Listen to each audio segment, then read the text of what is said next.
I want you to think back to your last relationship. How much stuff did you push down deep inside until you had this frothing blob of resentment and hate, and finally one day it just erupted? That wasn't very pretty, was it?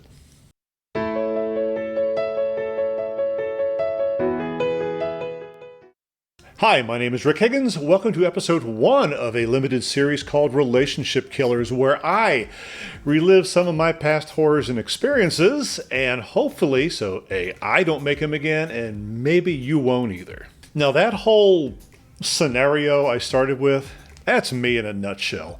I am this let's not have conflict so the entire relationship can just smoothly roll along kind of guy. That never works.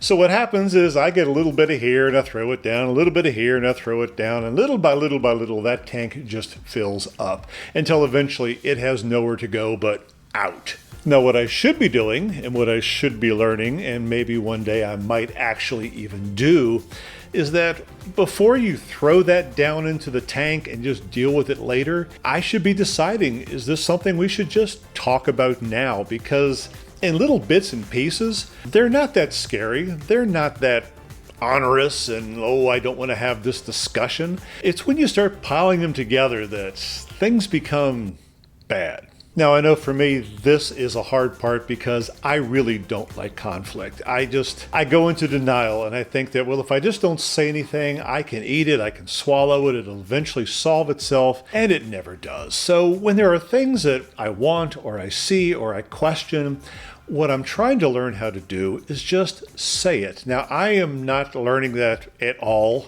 really well. It is something that has jeopardized and caused a lot of problems in previous relationships. And in fact, it's pretty much the end of previous relationships, many of them. So this video is actually kind of, to me, I'm going to tell myself to go rewatch this a few times because this is high on my hit list.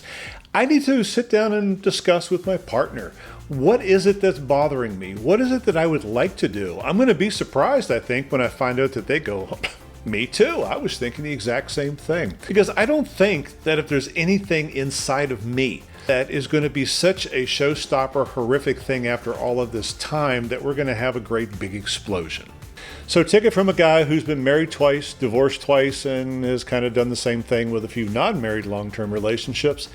Don't let it get to that point. Don't get that seething mass of full tank resentment going.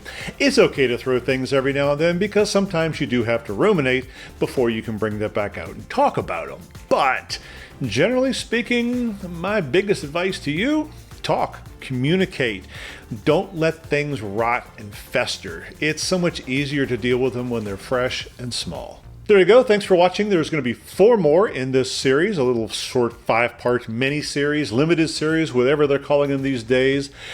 Basically me talking about whatever it is that I used to have problems with. Hopefully I won't have them anymore.